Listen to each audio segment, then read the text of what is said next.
ლარი პენსია, 500 ლარი მინიმალური ხელფასი, ეს ალასანიას თავისუფალი დემოკრატების საარჩევნო დაპირებებია. ამჯერად უკვე პენსიის 250 ლარიანს დასთან დაკავშირებით დაპირებით პაატა ბურჭულაძის გუნდი გამოვიდა. პენსიასთან ერთად სახელმწიფო ხალხისთვის გვპირდება საარსებო შემწეობის 50%-ით გაზდას, 4 წელიწადში 10%-იან ეკონომიკურ ზრდას, ასევე 3 მილიარდამდე პირდაპირ უცხოურ ინვესტიციას და გარდა ამისა, მათი აზრით, ტურისტების საერთო რაოდენობა გაიზრდება 8 მილიონამდე, კერძო სექტორში დასაქმებულთა რაოდენობა კი 250,000. პაატა ბურჭულაძის პარტია პირობას იძლევა, რომ ყოველ მესამე ღარიბი ადამიანი დაძლევს სიღარიბეს. ამ ყველაფერს უკვე მოჰყვა კრიტიკული შეფასებები. მაგალითად, გირჩმა მათ პოპულისტები უწოდა. და მე წარმოგიდგენ ჩვენ სტუმრებს ვახტანგ მეგრელიშვილი, გიორგი პაპავა და მიხეილ დუნდუა. დიდი მადლობა, რომ ხართ ჩვენთან ერთად. გირჩმა ასევე ძალიან გააკრიტიკა ის დაპირებები, ბატონო ვახტანგ, რომელიც შემოგთავაზა მაგალითად თავისუფალი დემოკრატების გუნდმა. და ასე შემდეგ. მოკლედ, მე მინდა რომ დღეს ვისაუბროთ იმ ყველაფერზე, არის თუ არა რეალური, რასაც გვპირდებიან არჩევნების წინ. თქვენი ნებართვით პირველ რიგში მოგესალმებით, ძალიან დიდი მადლობა, რომ იღებთ გადაცემაში მონაწილეობას და მინდა რომ მოусმინოთ პაატა ბურჭულაძის გუნდს.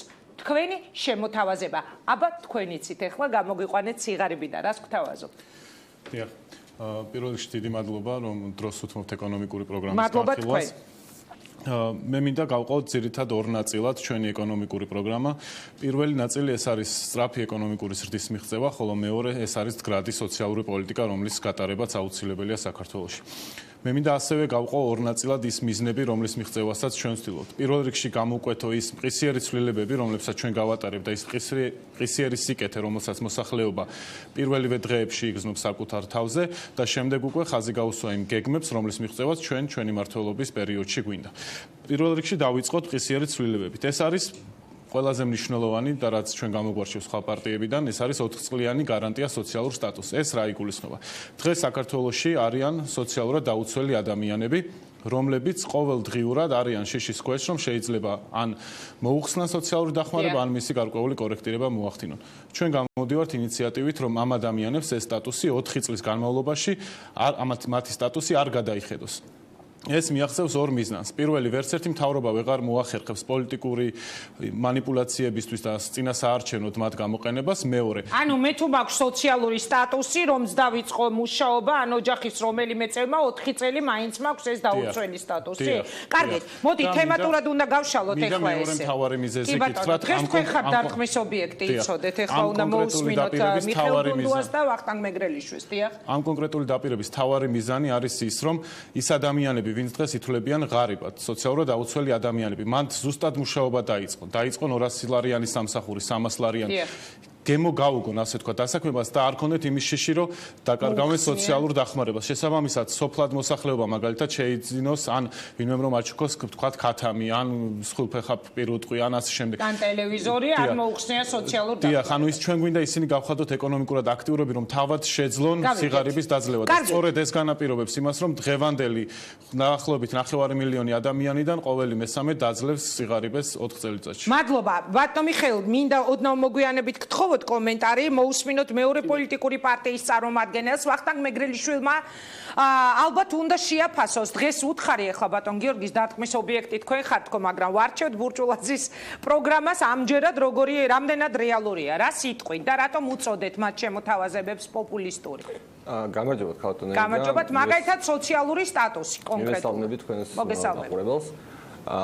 რაც შეეხება ეხლა რაც ბატონმა გიორგი მისაუბრა, აქ შეიძლება ორ ნაწილად გავყოთ. მართალი გითხრათ, მე ანუ როდესაც ჩვენ გავაკრიტიკეთ მათი პროგრამა, აიქვე აღვნიშნეთ ძალიან ბევრი დადებითი და ყოველთვის ვცდილობთ, რომ ნებისმიერ ოპონენტშიც ვიპოვოთ ის, რაც არის კარგი და ეს საჯაროდ აღვნიშნოთ. ეხლა რაც მაგალითად ბატონმა გიორგი მისაუბრა, აი იმ ნაწილს, რომ სოციალური დახმარება სახელმწიფოს მხრიდან ჯერ ერთი არ უნდა იყოს გამოყენებული პოლიტიკური მიზნით, ვეთანხმებით აბსოლუტურად და მეორე, ის რომ მუშაობის დაწყება ან შრომით საქმიანობაში არ უნდა შეეშალოს ხელი იმის შიშით, რომ სოციალური დახმარება სახელმწიფოსგან დაკარგავს, ასევე ვეთანხმები.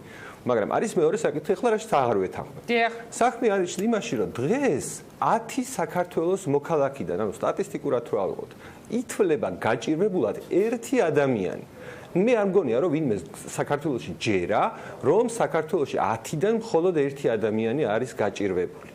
ამიტომ ვფიქრობთ რომ მათ შორის აი მაგალითად მეორე გაჭირვებულსა და პირველ გაჭირვებულს შორის განსხვავება შეუძლებელია ასე ზღვარი გავავლოთ, ამიტომ გონია რომ მთლიანად სახელმწიფოს დახმარების სისტემა უნდა იყოს მიმართული გაჭირვებულების დასახმარებლად და ეს გაჭირვებული არიან ბევრნი. ანუ ჩვენს მაგალითზე ეს არის მაგალითად 10-დან 4 ადამიანი, რომელიც ყველაზე მეტად საჭიროებს სახელმწიფოს მხრიდან დახმარებას.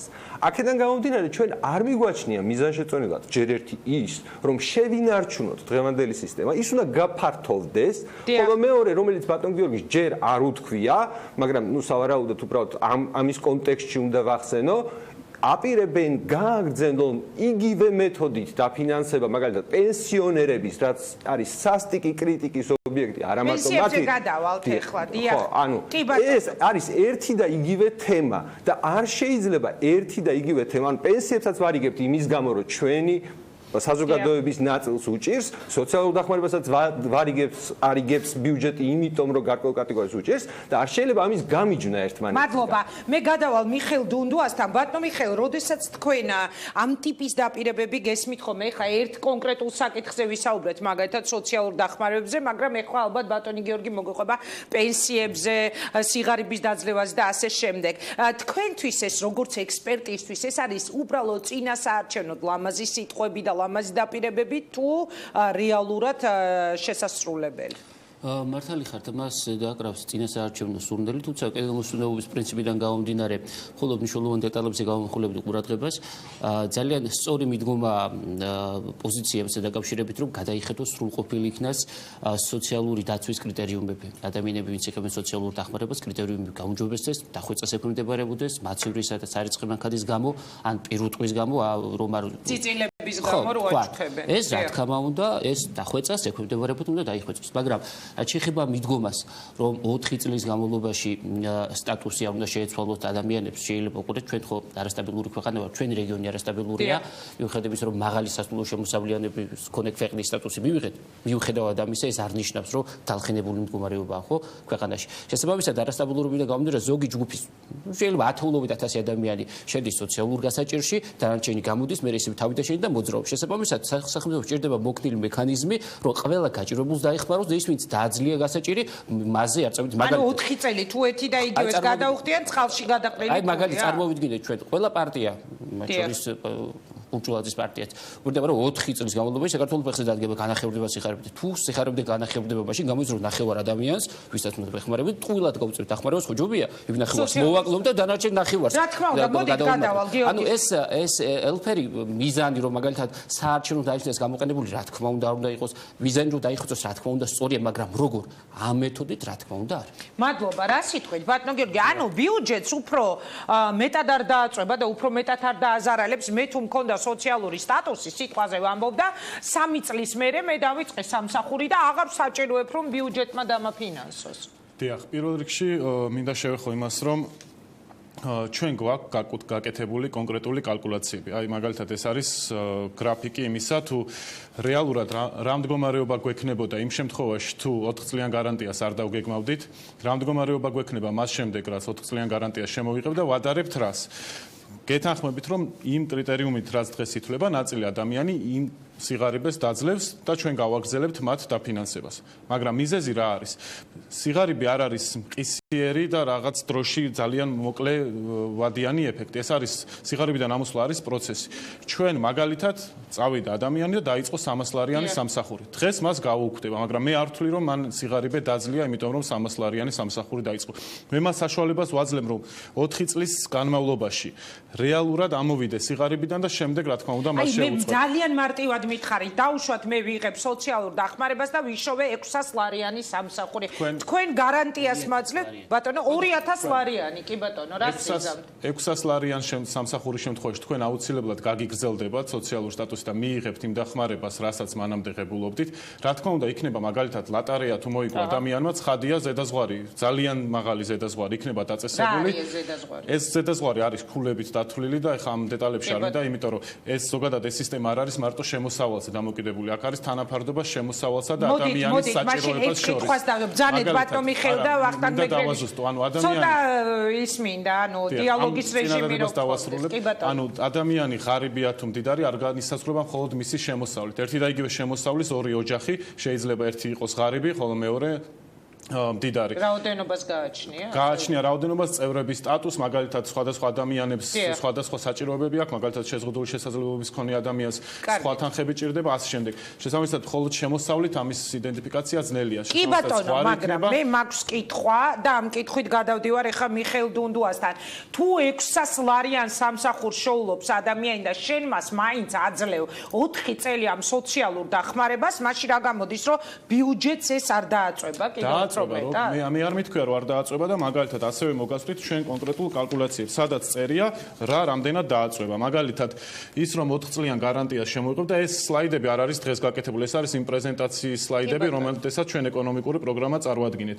მაგალითად საარსებო შემწეობის 4 წლიანი გარანტია 2017 წელს დამატებით დაგვიждდება 25 მილიონი ლარი. და ეს გვაქვს დროში გაწერილი, აგერ მითითებულია 2024 წლამდე ეფექტები. შესაბამისად ეს დათვლილია, მე არ ვამბობ. ბიზინა ივანიშვილმა 2030 განგვისაზღვრა, თქვენ 2024 გისმენთ. იმიტომ რომ სიღარიბის დაძლევა არ არის, ვერ დავძლებთ ხვალ სიღარიბეს. თავარია შექმნა სწორი мотиваცია, რომ გრძელვადიან პერიოდში სიღარიბე იქნეს დაძლეული. მე სხვა შორის არ მივეკუთვნები იმ ადამიანთა რისკს, რომელსაც მიაჩნია, რომ 1 წელში და 5 თვეში შეიძლება სიღარიბე რო დაძლიო, მაგრამ უბრალოდ გამახსენდა 2024-ო და მათქო 20-30. რა სიტყვით ბატონო მიხეილ თქვენ ანუ და ვახტანგ მეგრელიშვილთან პარტიას თავის თვალთახედვა, სადაც არ ჩანს წყარო პარტიას თავისი ხედვა აქვს.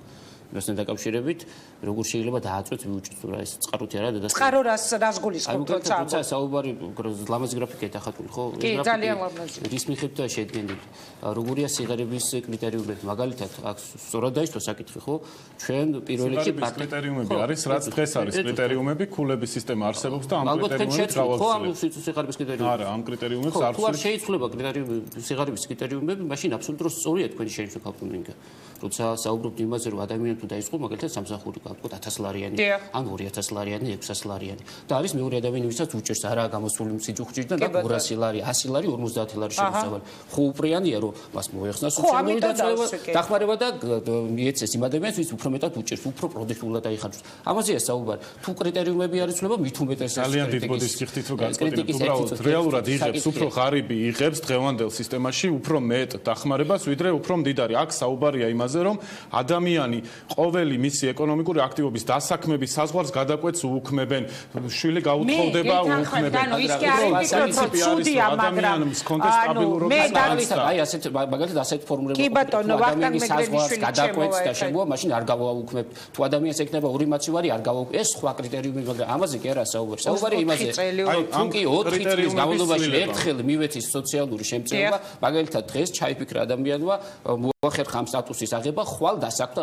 ოჯახის ყველა წევრი. 4 წელი მას უნდა უხადოს ბიუჯეტმა ფული. ეს არასწორი კრიტერიუმების ცვლილება. იმ დღეს წინა ეთერში თქვენთან მოვაშვენე და ამაზე არაერთხელ ვაკეთებთ აქცენტს და მზად ვარ ყოველთვის გავაკეთებ. საუბარია რაზე, რომ იმის გამო, რომ ეს ვის როგორ მოეპრიანება კრიტერიუმების ცვლილება, ვინ როდის არჩევნების წინ გაალოიალებს უფრო ლოიალური გახდება დანიშნვის კუთხით არჩევნების შემდეგ. აქ სალსახად ჩანს თუ როგორ არჩევნების წინ ინიშნება სოციალური დახმარებები და შემდეგ აი აქ ვარდნა ხედავთ რა ვარდნებია. ეს არის ადამიანების რაოდენობა და ეს ხდება ყველა აქ ადამიანი არის გაჭირვებული. მაგრამ 25 მილიონით მეტი უნდა დაგვიჯდეს ბრძოლა იმასთან, რომ არჩევნების დროს არ მოხდეს ამ შემწეობების დანიშნა. მოდით ვახტანგ მეგრელიშვილთან გადავალთ. იმასთან შედარებით რაც დღეს გვიჯდება. არა, თქვენ ბძანეთ 25 მილიონი. ეს არის ძალიან 25 მილიონი ძალიან ცოტაა იმისათვის, რომ რაიმე დაიწყოს მოსახლეობასთან გაჭირვებული ფონდის 25 არა, ზუსტად ეგ არის ჩვენი პლუსი 25 მილიონით ვახცევთ იმ შედეგს, რომელსაც აქვაჩენთ. ეს არის ზუსტად. ესე გამოდის, რომ თქვენ გაცილებით უფრო ნაკლებ ადამიანს მიიჩნევთ გაჭირებულობას, იმიტომ რომ 25 მილიონი გაჭირებულ ადამიანებს რო გადაუნაწილო 4 წლის განმავლობაში დამატებით. თქვენ ახლა დემაგოგობთ, იმიტომ რომ 25 მილიონს კი არ უნაწილებ. ეს არის დამატებით რაც დამიჯდება 4 წლიანი გარანტია. 4 წლიანი გარანტია დამატებით რაც დამიჯდება ის არის 25 მილიონი. დამატებით რაც დამიჯდება ის არის 25 მილიონი. მე არ ვამბობ რომ მთლიანად პროგრამა დაждდება ამდენი. მე ვამბობ რომ დამატებით 20-წლიანი გარანტია ბიუჯეტს დააწება 25 მილიონი ლარი. კულტურულად ვისაუბროთ. დიახ, კულტურულად უბრალოდ თქვენ იღებთ რიცხვს და მე რაღაც სხვა სარქმევთ ამ რიცხვს და არ შეიძლება. 25 მილიონი არის აქ კარგი 25 მილიონი ეყოფა ჯერ პროგრამას ნახეთ. მაგრამ არასწორია, დამეთანხმეთ რომ არასწორია. არასწორი ხართ თქვენ, როდესაც 25 მილიონ ლარს არქმევთ, თითქოს მე ამას უნაწილებს სოციალურად დაუწყოს. საერთოდ სადმით 25 მილიონი ლარი მართალია. დიახ, გეუბნებით სადმით, ეს არის დამატებითი ხარჯი იმ ადამიანებზე, მე გეუბნებით რომ ეს არის დამატებითი ხარჯი იმ ადამიანებზე, რომლებიც დაძლევენ სიღარიბეს, მაგრამ ჩვენ იმიტომ რომ 4 წლიანი გარანტია მათთვის მიცემული გვაქვს, დამატებით დაგვისწრებს. თქვენ როგორ გონიათ რამდენი დაწევს? თქვენ როგორ გონიათ რამდენი დაწევს? თქვენ პარტიას როგორ წარმოდგენილი იმის მიხედვით მითხარით და გეტყვით ეყოფა თუ არა? გათვლები მაქვს, მაგალითად 35000 ადამიანი 24 წელიწადში რამდენი ადამიანი დაძლევს სიღარიბეს? თქვენი პარტიის პირველ წელს გეუბნებით პირველი წლის 4 წლის განმავლობაში რამდენი დაძლევს სიღარიბეს? სამზე გაყოფა ხო იცით? 3 წლის განმავლობაში მითხარით და 500000 გაყავით 3-ზე, იმიტომ რომ მე თქვენ გითხარით რომ ყოველი მესამე დაძლევს სიღარიბეს და გითხარით რომ 9 მილიონი ადამიანი. 9 მილიონი ადამიანი დაძლევს სიღარიბეს და 9 მილიონი ადამიანს მიუხედავად ამისა შეწევებას მიცემთ. არ შეიძლება ეს. მოდით ვახტანგ მეგრელიშვილთან გადავალ. რა სიტყვით თქვენ ბატონო ვახტანგ? რამდენად ნორმალური არის ის რა შემოთავაზებებსაც ეხლა ვიხილავთ წეგან კითხვით რომ არის რაღაცეები რაც თქვენთვის იყო დაუშვათ პოზიტიური მათ ეკონომიკურ პროგრამაში. თქვენს მინდა რომ დაგისვათ კითხვა, რატომ ესე დეტალურად რატომ საუბრობთ? ბევრი ადამიანისთვის მომხიბვლელი იქნება, ხო, არჩევნების წინ დაპირება, რომ შენ 4 წელი გექნება ეს დახმარება, თუნდაც აიღო 1000 ლარი მერე ხელფასი. ეს ბიუჯეტს არ დაარტყავს? კავტონინგა, მე მგონი ძალიან წვრილმან საკითხებზე საუბრობ. არ არის ეს წვრილმანი საკითხი, იმიტომ რომ არჩევნების წინ, როგორც წესი, ხმების მოპოვებას სწორედ ხშირ შემთხვევაში ამ სოციალური სტატუსების მინიჭებით ცდილობენ ხოლმე პარტია. ანუ აბსოლუტურად მაგაში მართალია ბატონი გიორგი პაპავა, რომელიც ამბობს, რომ ეს სისტემა გამოიყენება არჩევნების წინ იმისათვის, რომ მოქმედმა ხელისუფლება, ვინც იმ დროს ხელისუფლებაში არის, ამ სისტემის მეშვეობით რაღაცნაირად მოთაფლოს ის რაღაც დიდი რაოდენობით, აი 100,000 ადამიანი ემატებაო თქვა და მართალია სტატისტიკა ამას ადასტურებს, რომ აი ეხლა დაწყებული პროცესის შედეგად მომატებულია 130,000 ბენეფიციარი ბოლო თვეების განმავლობაში. ანუ არჩევნების გამო. ცხადია ეს ყოველთვის ესე ხდება და მე უბრალოდ ანუ ჩემთვის ცოტა უცნაურია ძალიან მაპატიეთ რომ ანუ ჩემ თავზე არ შემიძლია არ მიყვარს ლაპარაკი, მაგრამ ამ პროგრამის ავტორი მე ვარ. ანუ მე გავაკეთე ეს პროგრამა ამ ურჯულაძის პროგრამა? არა კაცო, სიღარიბის და ანუ აი ეს პროგრამა რომელიც დღეს ქვეყანაში მუშაობს. თავის დროზე დიახ, ჩვენი ინიციირება ჩვენი სამუშაო ჯგუფმა შექმნა ეს პროგრამა. მაშინ საქართველოს იყო ძალიან ღარიბი ქვეყანა, ქავატონიკა, აი ანუ ორჯერ უფრო ღარიბი ქვეყანა იყო 2004 წელს, როდესაც ჩვენ ეს პროგრამა დავიწყეთ. მოდი გეტყვით აზრი რა იყო ამ პროგრამის. ამ პროგრამის აზრი მდგომარეობდა იმაში, რომ ჩვენ ვიცოდით, რომ მაშინ 14 ლარიანი პენსიები იყო. და ვიცოდით, რომ რაც არ უნდა გაგვეზარდა პენსიები, მაშინ დავალიანებები იყო 15 თვიანი, 18 თვიანი. აი, მაგრამ ესენი იფარებოდა. ამის შემდეგ პენსიების ზრდა სიღარიბეს ვერ დაძლევდა. იმიტომ რომ მე ამაზე ხშირად საუბრობ, რომ პენსიონერების უდიდესი ნაწილი დღესაც ცხოვრობს უფრო შეძლებულ ნახევარში მოსახლეობის და ნაკლები ცხოვრობს ნაკლებში. ანუ უბრალოდ რაც არ უნდა ბევრი პენსია დავარიგოთ, 300 ლარს დავარიგებთ თუ 500 ლარს დავარიგებთ, მნიშვნელობა არ აქვს ქვეყანაში სიღარიბის პრობლემას ვერ შევცვლით. მაშ რატომ ხდება? ანუ მოკლედ დამთავრებინეთ ლოგიკა, რომ თქვენ მიხვდეთ, ანუ თქვენ მაინც მიხვდეთ რაშია საქმე და საქმე არის იმაში, რომ იდეა მდგომარეობდა იმაში, რომ პენსიების ზრდა გაჩერებული იყო, ანუ აღარ გაზრდილი იყო ასაკის გამო სხვადასხვა კატეგორიებისთვის დანიშნული ბენეფიტები და მთლიანი ფული, რომელიც დამატებით შემოვიდოდა და მაშინ გახსოვთ ბიუჯეტი იზრდებოდა, წასულიყო ამ პროექტში, ამ პროგრამაში და ამ პროგრამის მეშვეობით ჩვენ საქართველოში სიღარიბე მკვეთრად შეგვემცირებინა.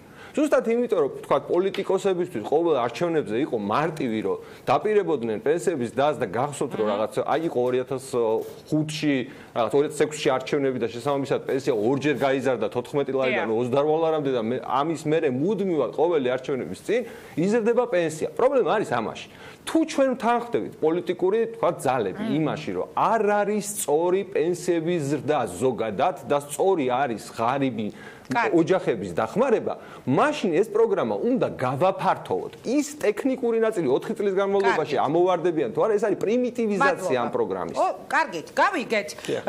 თუმცა, აი თქვენი ამ მოსაზრების მიუხედავად, ყველა პარტია, ვინც ჯერჯერობით დანაპირები გასცა, ნაციონალებმა გითხეს, რომ აი მათი გამარჯვების შემთხვევაში 50 ლარით იქნება, ალასანიამ თქვა პენსია იქნება 300 ლარი, ბურჭულაძემ თქვა 250 ლარი. ანუ რა გამოდის?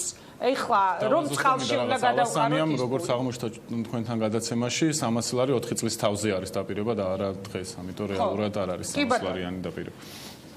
პენსიები, ანუ პენსიებზე ძირითადი კრიტიკა მოდის იმაზე, რომ არიან ადამიანები, პენსიონერები, რომლებიც არ არიან ღარიბები, არ არიან სოციალურად დაუცველები და რატომ მივხვდით ამ რატომ ვაძლევთ ამ ადამიანებს უფრო მეტ პენსიას. ძალიან მარტივი ერთი არგუმენტი არსებობს ამასთან დაკავშირებით. პენსია არის რა? ადამიანები თავის ცხოვრების მანძილზე რაღაც ფორმის გადასახადებს იხდიან. იდეალური იქნებოდა, რომ ყველა შეეძლოს თავის დაგროვილი ფულის აღება, მაგრამ ეს სისტემა რეალურად არ არსებობს და საქართველოში კაიხანი ჩემი აზრით ვერ იარსებებს. ამიტომ ჩვენ ვაძლევთ პენსიას იმ ბოდიშით და 8 წლის შეტანისთვის, რომელიც მათ თელი თავისი 65 წლამდე ან 60 წლამდე ქალბატონებისთვის მათ შეიტანეს იმაში, რომ სხვებს ქონოდათ პენსია. თუ ადამიანი დღეს არის შედარებით შეძლებული, ეს ნიშნავს, რომ მისი წვლილი მისი მუშაობის პერიოდში უფრო დიდია. მაგალითად, მე თუ დღეს ვარ პირობითად დიდარი ადამიანი, რომელსაც 9 მილიონი მაქვს დაგროვილი, ნიშნავს, რომ ამ 9 მილიონი დოლარის დაგროვებაში ან მაღალი ხელფასი მქონდა, ან რაღაც ბიზნეს საქმიანობას ვეწეოდი, შესაბამისად, მე სახელმწიფოში შევიტანე გადასახადების რაოდენობით უფრო მეტი ვიდრე სხვა. მე ალბათ ოჯახს გულისხმობთ, ხო? შეიძლება ოჯახის სხვა წევრს ქონდეს. დიახ, მნიშვნელობა არ აქვს. არა, როგორ არ აქვს. აზრის არის, რომ არიან სოციალურად დაუცველი პენსიონერები და მათ რა თქმა უნდა ქონდეთ პენსია, მაგრამ ის თითქოს რომ არ იმსახურებს შედარებით შეძლებული პენსიონერი პენსიას, ეს არ არის სწორი. კარგით. ბატონო მიხეილ, შეუძლია დღეს რეალურად პოლიტიკურ პარტიებს ხელისუფლებაში მოსვლის შემთხვევაში თქვენი აზრით იგივე პენსიის გაზდა და სიღარიბის დაძლევა, რაზეც ბატონი გიორგი საუბრობდა წერო. ნახეთ ხო არაჩვეულებრივი დაპირებები და ბევრი ვერაფერი ვერ შესრულდა. უფრო მჟღერი იქნებოდა თუ 1000 ლარს ვიტყოდით პენსიას და უფრო მეც, მაგრამ ეს რომ ასე ვერ არის, ეკონომიკურად მარტივად შეიძლება დავასებოთ. არა გასაგებია რომ პენსია ჭირდება ყველას და ვეთანხმები მოსაზრებას აბსოლუტურად რომ ვინც იშრომა თავის 8 წლის მიხედვით როცა მიაღწევს საპენსიო ასაკს მან უნდა მიიღოს პატივისცემის ნიშნად პენსია. ახლა რაც უნდა შეძლებულ ოჯახში ცხოვრობს ადამიანი ძალიან იშვიათია ეს შეძლებულ ოჯახში ცხოვრობს პენსიონერთა უმრავლესობა ასეთ მოსაზრებას ვერ გავიზიარებ ასე სტატისტიკა არ ჩანს რომ პენსიონერთა უმრავლესობა შეძლებულ ოჯახებში ცხოვრობს და მეორე ახლა ოჯახის წევრებს შორის ურთიერთობას და თავის თავმოყრობის საკითხია შვილისულსა და ბებია შორის ურთიერთობა და ოჯახის წევრებს შორის ურთიერთობა. იმიტომ თქვენ ოჯახის წევრებზე საუბრობთ თუ პერსონალურად. ახლა გირჩის პროგრამასაც გავეცანდი, იქ მაგალითად საუბარია ასეთ საკითხზე, რომ გირჩის პროგრამის მიხედვით ძალიან დამაინტერესა. მილიონი ოჯახიდან, რომელიც მას აქვს აღწერილი თავის საიტზე გამოქვეყნებული, 600,000 ოჯახი ითვლება ან საშუალო შეძლების ოჯახად, ან შეძლების ოჯახად, ან მდიდარ ოჯახად. შესაბამისად, ამ 600,000 ოჯახში, როგორც იქ წერია 200,000 მცხოვრებ პენსიონერებს პენსია საერთოდ არ მიეცემათ, 400,000-ში შეუმცირდებათ 20 ლარით. ანუ რეალურად ახლა 180 ლარი რომ არის ყველასათვის, 60%-ისთვის ოჯახებში მცხოვრები პენსიონერებისა ეს პენსია ან გაუქმდება, ან შემცირდება 20 ლარით. არა, ამას თავისი ფილოსოფიური ახსნა აქვს, რომელსაც მე არ ვიზიარებ. არ ვიზიარებ, მაგრამ მას თავის ფილოსოფიური ახსნა აქვს, რომელსაც მე არ ვეთანხმები. თუმცა ვერც იმას ვერ დავეთანხმები, რომ ხვალიდან ახლა ჯადოს ნურჯოს დავკრავთ და ყველას გექნება 250 ლარი ან 300 ლარი. შეუძლებელია აი მარტივად როგორ აზე აპელირებენ სატარის პოპულიზმის სურნელი საიდან მოსჩანს. საიდან არის ეს? დავაკვირდეთ ეს საიდან მოდის. რატომ ვერ იღებს პენსიას პენსიონერი? იმიტომ რომ გაზრდილია ბიუროკრატია, სახელმწიფო მოხელეებს აქვს დიდი ხელფასები. 57 მილიონით მაგალითად გაიზარდა სახელმწიფო კანცელარიის ხელფასები. ნახოთ, დავაკვირდეთ თუ ეს მართლა ასეა. თუ სხვაგვარად. 2016 წლით. დავაკვირდეთ ეს თუ სხვა რაღაცა. თლიანად რომ დავთვალოთ ახლა ჩვენ მაგალითად 2015 წელი ავიღოთ ხო საშუალო ხებით რომ ეს რეფორმა ტარდება მერფულებით. დაახლოებით ყველა სამინისტროში დასაქმებულმა პირმა მინისტრიდან დაწყებული დარაჯის ჩათვლით. ყველა გამგეობაში დასაქმებულმა პირმა განგებლიდან დარაჯის ჩათვლით. საერთოდ ყველა ბიუროკრატია. საერთოდ რომ არ აიღოს ხელფასი 0. არც პრემიას და 0 რო აიღოს ჩვენ დავზოგავთ თლიანობაში 175 მილიონ ლარს. აქეთ საშემოსავლოს თუ გამოვაკლებთ 151 მილიონი ლარი დაგვრჩება, თუ გადავანაწილებთ ყველა პენსიონერზე, საერთოდ რო არ აიღოს ბიუროკრატიამ ხელფასი, ჩვენ მივიღებთ 17 ლარიან მატებას. ანუ რეალურად თქმა იმისა, რომ 250 ლარი ან 300 ლარი გახდება ბიუროკრატიის ხარჯზე, შემცირების ხარჯზე, ეს არის შეუძლებელი. მადლობა, გადმოვალ ბატონო გიორგი თქვენზე და დაასრულებს ვახტანგ მეგრელიშვილი. ანუ აქ აღნიშნული იქნა რაღაცა 75 მილიონი ბიუროკრატიის შემცირება. თვითონ მთავრობაც კი, როდესაც მოგების გადასახადი რეინვესტირებულ მოგებაზე გაუქმებას აპირებს, თვითონ იძახდა, რომ კამრების შემოჭერით მე შემიძლია 400-დან 800 მილიონამდე დაახლოებით დავსაკუთრებო. ჩვენ გვაქვს დათვლილი და ბიუროკრატია რეალურად შესაძლებელია უმალ შემცირდეს 600 მილიონით. ამ რიცხვებზე დაობენ, მაგრამ 175 მილიონი ეს არის სრულიად არარეალური ციფრი და მაგალითად დღეს 8 მილიარდი ლარიდან, რომელიც სახელმწიფოში შემოდის. ხარჯებში 2.8 მილიარდი მიდის ხელფასებში და საქონლით მომსახურებაში ბიუროკრატიის. ეს არის 2.8 მილიარდი, რომელიც არის 35%. ბიუროკრატია არის 175 მილიონი, თქვენ 2.8 მილიარდი არის, რაც მიდის ხელფასებში და საქონლით მომსახურებაში. ანუ თქვენ ამბობთ, რომ ამ დანაპირების შესრულება არის შესაძლებელი, თქვენი ხელისუფლებაში მოსა. აი რას იზამთ, რომ ვერ შეასრულოთ მე რაც ეთქვით, შეუძლებელიაო ხალხს რას ეთქვით. შევასრულებთ, შესაბამისად არაფერს არ ვიზამ თუ ვერ შევასრულებთ. კარგით, მე გადავალ ვახტანგ მეგრელიშვილთან. ბატონო ვახტანგ, თქვენ რა სიტყვით, არის დღეს რეალურად საქართველოში შესაძლებელი სიღარიბის დაძლევა? აი რომ დავივიწყოთ, რომ არის არჩევნები. რომელიმე პოლიტიკური ძალა თუ გეგულებათ, ვინ შეიძლება მოვიდეს ხელისუფლებაში და მართლა შეასრულოს ის, რომ 4 წელიწადში თუნდაც ქვეყანაში შემცირდეს სიღარიბე. ეს არის ჩემი ბოლო კითხვა. თქვენ? რის ხარჯზე პენსიებს რო გვიუქმებთ? ანუ რაც შეეხება ბატონი დუნდუას, მე უცბად რაღაც მეწყინა, უბრალოდ ვიფიქრე, რომ ჩვენ საიტზე რო წაიკითხა მეთქი, ალბათ მეთქი მიკერძოებულია და მაგიტო იძახის მეთქი მაგ რაღაცას, რასაც ამბობდა. მაგრამ როცა თქვა, რომ ბიუჯეტის კითხვაც არ იცის, როგორც ჩანს, იმიტომ რომ საერთოდ 175 მილიონი, 1.450 მილიონი არის ხელფასები და ბატონის ჯარი, პოლიცია, განათლება, ახლა ბიუროკრატიაში თუ ჩვენ ჩავკვდით პოლიციას და ჯარისკაცს, ამას ასე არ უყურებდა. უბრალოდ ის არა ბიუროკრატიის ნაწილი. ის პატივსაცემი ხალხია, პოლიციელი პატივსაცემი პიროვნება, მას ხელფასი არ უნდა შეუმციროს, ჯარისკაცს არ უნდა შეუმციროს. არავინ არ იძახის, რომ ვინმე პოლიციელი ან ჯარისკაცი არ არის პატივსაცემი და მე უბრალოდ გეუბნებით, რომ ციფრები არის რადიკალურად სხვა. ამიტომ როდესაც თქვენ საუბრობთ, უბრალოდ აღარ მოგაქცევთ ამის მერე ყურადღებას.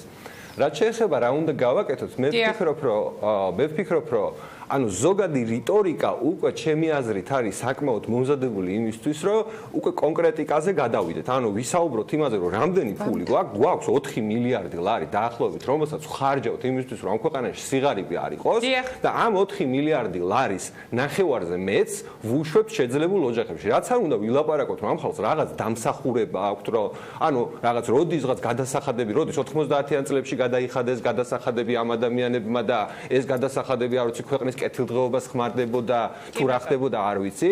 ის ფული, რომელიც ჩვენმა ხანდაზმულმა თაობამ დაკარგა საბჭოთა კავშირში, არ არის დღევანდელი თაობის ბრალი. ბრძოლა შეეწირა ის. კი, მაგრამ ის თაობა, ანუ იმ თაობამ ეს ჩვენ თუ გვინდა რომ დღევანდელმა ხანდაზმულმა თაობამ თავისი მოხუცებული ასაკი გაატაროს ბევრად უფრო კეთილდღეობის მდგომარეობაში, საჭიროა რომ ამისთვის ქვეყანა იყოს მდიდარი. ამისთვის საჭიროა რომ ჩვენი ეკონომიკა იყოს მდიდარი. დღეს კი არ გამოვართვათ, დღეს მომუშავე მათ შორის ხანდაზმულებს, რომლებიც დღეს შრომობენ, დასაქმებულები არიან უფრო, მათი დასაქმების პროცენტი უფრო მაღალია ვიდრე ახალგაზრდების, არამედ მივცეთ მთელს ქვეყანას, ყველა თაობას შესაძლებლობა იმის, რომ თავისი შრომით გაიუმჯობესოს თავისი მდგომარეობა. იმ თაობას, ვისაც უჭირს და ზუსტად მაგას ვიძახით, რომ ვისაც უჭირს, აი იმისთვის საკმარისი რესურსი დღესაც გვაქვს ბიუჯეტში. მათ შეგვიძლია ორჯერ უკეთესად დავეხმაროთ, თუ მიზნობრივს გავხდით ბიუჯეტიდან ხარჯს. მადლობა ბატონო ვახტანგ, ზუსტად 2 წუთში იწყება გიგლა აგულაშვილის პრესკონფერენცია, ამიტომ ძალიან მოკლედ ერთი პატარა რეპლიკისთვის ბატონო. პირველ რიგში მე მინდა რომ ყველა პოლიტიკური ორგანიზაციის წარმომადგენელი, ყველა პოლიტიკური ორგანიზაციამ ისწავლოს ბიუჯეტის კითხვა. ბიუჯეტში 77% არის ჯარის, პოლიციის და განათლების ხარჯები. სხვა დანარჩენი ხარჯები არის ძალიან მცირე შედარებით. და საუბარი იმაზე რომ ბიუროკრატიის შემცირების შესაძლებელი რაღაც ბიზნეს მიღწევა და 300 განსხვავებული პენსიის გასდა ან უფრო დიდი მიზნების მიღწევა, ესე არარეალისტურია. სხვა მეთოდებით უნდა შევეცადოთ ამის მიღწევა. დიდი მადლობა. ერთი სიტყვით მხოლოდ გამაგრებელი. საქართველოში არსებობს ორგანიზაციები, რომლებიც ინფორმაციას ამოწმებენ და მოუწოდებ, რომ ესეთი რაღაც ბოდიალი და რიცხვების ჰაერზე მოტანა გადაამოწმონ და დადაყვალ, იმიტომ არ შეიძლება. ისაუბრეთ, აკურატულად ისაუბრეთ. ჯერ არ ხართ შემოსული პოლიტიკაში. მადლობა. ეს რიცხვებს და არ შეიძლება. მადლობა, მე მინდა მადლობა გადაგიხადოთ, ალბათ მაყურებელი ამომრჩეველი გააკეთებს უკვე თავის არჩევანს და მე მინდა მართლა რეალურად გისურვოთ, რომ ყველაფერი ეს იყოს შეძლებადი, რასაც თქვენ ამომრჩეველს პირდებით. ასეთი დაპირებები ჩვენ ბევრჯერ მოგვისმენია, მთავარია ვინ შეძლებს თავისი გეგმების რეალიზებას. მიხეილ დუნდუა, გიორგი პაპავა და ვახტანგ მეგრელიშვილი იყვნენ ჩვენი სტუმრები და ზუსტად ერთ წუთში გიგლა აგულაშვილი აკეთებს განცხადებას, რატომ დარჩა ის ქართულ ოცნებაში, ეთუნა ინწკირველი დაიწყებს ახლა ახალი ამბების თხრობას და იგი პირდაპირ ეთერში შემოგთავაზებთ აგულაშვილის ბრიფინგს. ჩვენ კი ერთმანეთს ჩვიდზე თინა ხიდაშელთან ერთად შევხვდებით.